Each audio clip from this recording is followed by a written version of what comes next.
गांधारी बैठी हुई थी, बैठी गांधारी।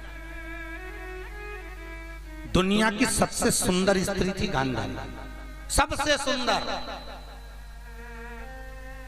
गांधार नरेश ने इसका विवाह पक्का करना चाहा। पूरे नगरों में खबर पहुंचाई, मेरी बेटी गांधारी का स्वयंवर है, राजा होना है। खबर पहुंच गई हस्तिनापुर। तो भीष्म पितामह को लगा केवल धृतराष्ट्र कुंवारा है, इसकी शादी करना है। पत्र लिखकर भेज दिया, तुम्हारी बेटी के साथ हमारे धृतराष्ट्र की शादी कर दो।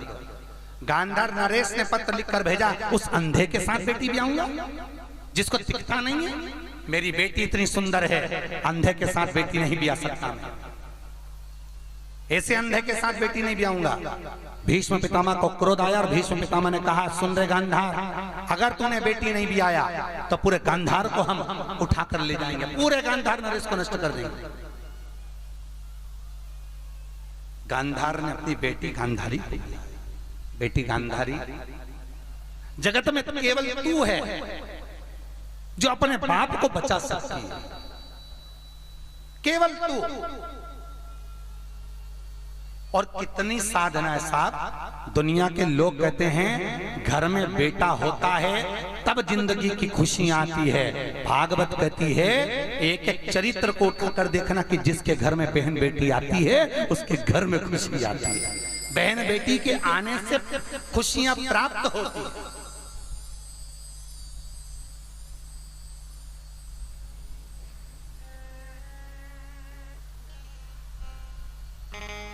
दशरथ जी ने अपनी एक बेटी शांता का त्याग करा था। दशरथ जी की एक बेटी हुई थी कौशल्या, मां के गर्भ से शांता। उसके आने के बाद अवधपुरी में पानी नहीं गिरा तो लोगों ने कहा ये इसको उठाकर बहा दो पानी के अंदर, ये अपने नगर में नहीं रहना चाहिए। और लोगों के कहने पर चंदन की पेटी बनाकर उसको बहाने लगे तो कौशल्या कहती है मत बहाओ, मेरी बेटी को मैं अपनी बहन के घर भेज देती हूँ। तब शांता को बहन के घर भेज दिया। दशरथ जी के घर में औलाद नहीं हुई। 60 साल के दशरथ जी हो गए, 3 रानियां थी दशरथ जी की, औलाद नहीं हुई। तब दशरथ जी की आंख में आंसू भरे और गुरु बाबा वशिष्ठ के पास में जाकर कहा मेरे घर औलाद नहीं है। गुरु जी समझ गए कि इसने अपनी बेटी का अपमान करा है। जिस घर में बहन बेटी का सम्मान नहीं होता उस घर में वंश नहीं बढ़ता, इसने सम्मान नहीं किया। तो दशरथ जी को कहा तुम्हारे घर में औलाद होगी पर पुत्र कामेष्टि यज्ञ करवाना पड़ेगा।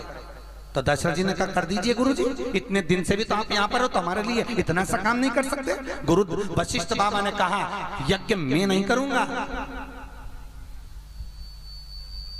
कौन करेगा? श्रृंगी बाबा करेंगे। तो दशरथ जी ने पूछा तुम विद्वान हो, बड़े विद्वान हो, दुनिया के सारे संत तुम्हारे पास आकर बैठते हैं और तुम कह रहे हो कि यज्ञ श्रृंगी करेगा, क्यों? तो तुरंत गुरु ने कहा बात इतनी सी है कि ये श्रृंगी केवल श्रृंगी नहीं है, तुम्हारी एक बेटी थी शांता जिसका विवाह श्रृंगी के साथ हुआ है, वो श्रृंगी तुम्हारा दामाद है। जब यज्ञ करने आएगा तो उसके साथ तुम्हारी बेटी भी आएगी और जब बेटी इस अयोध्या में पांव रखेगी तब दशरथ जी तुम्हारा वंश बढ़ेगा।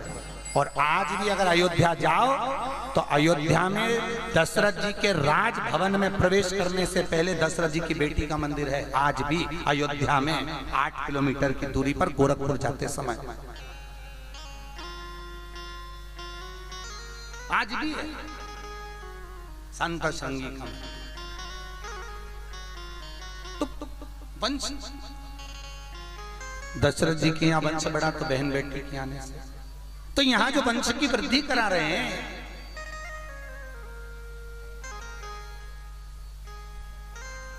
बहुत सुंदर थी गांधारी। कहती है गांधार ने कहा मेरा मन है गांधारी तू धृतराष्ट्र से शादी कर ले। गांधारी कहती है पिताजी मैं इतनी सुंदर और पति आंख से अंधा जो देख नहीं सकता, ऐसे के साथ कैसे विवाह कर सकती हूँ?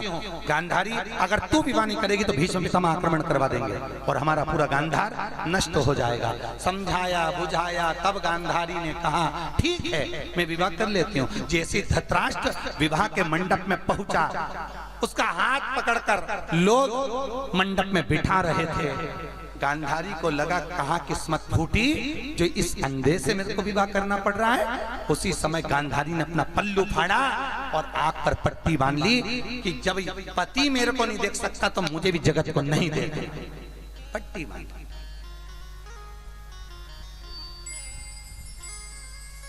अब गांधारी विवाह कर आ गई। कहां पर? हस्तिनापुर। 3 दिन बाद धृतराष्ट्र को मालूम पड़ा कि जिस लड़की के साथ मेरी शादी हुई है ये तो पहले की विधवा है। कौन कौन विधवा है? गांधारी। जिस गांधारी के साथ मेरी शादी हुई है ये पुराने कुछ जिससे अभी विवाह हुआ है ये तो पुरानी विधवा है। इसका बेधव्य है ये तो, इसका पति मर चुका है।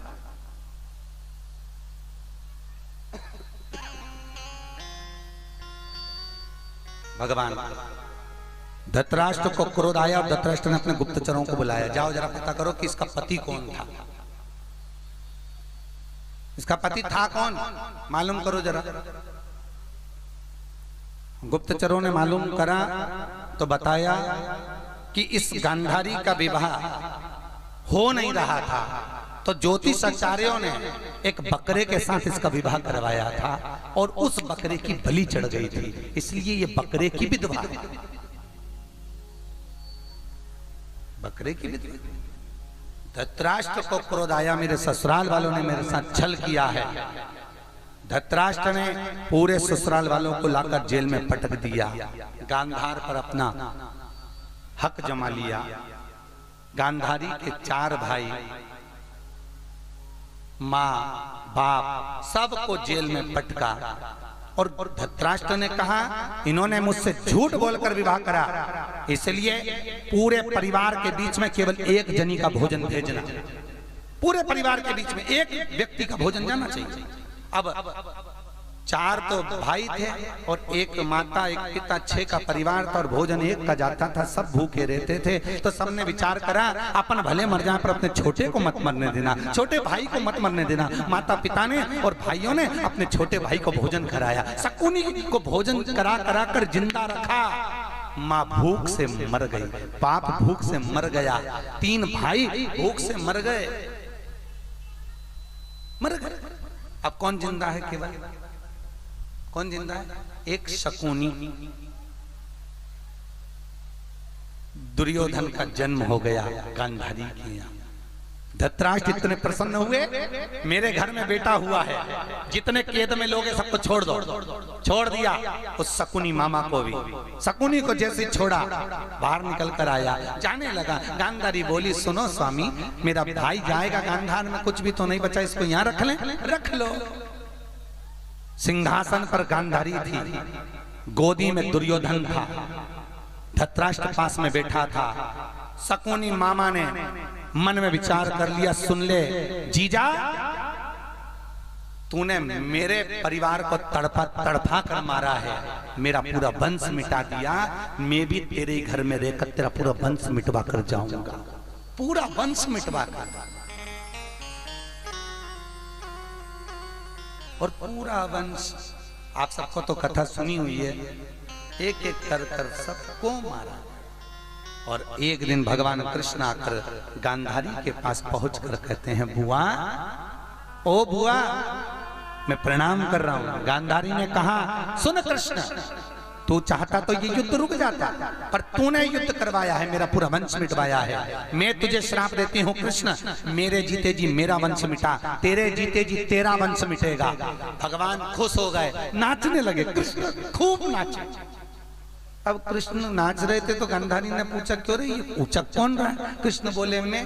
तो क्यों नाच रहा है? गांधारी बुआ, तेरे बराबर कोई आशीर्वाद नहीं दे सकता, मैं चले जाता और उसके बाद मेरे परिवार वाले आते, ना जाने कौन सी गाड़ी में बैठ के आते, कितनी बजे आते, ना जाने उनको कुछ मिलता नहीं मिलता, कम से कम मेरे सामने मेरा वंश मिटेगा तो मैं अपने परिवार वालों को अच्छी गाड़ी में बिठा के ऊपर तो भेजते जाऊंगा, उसके बाद खुद चला जाऊंगा।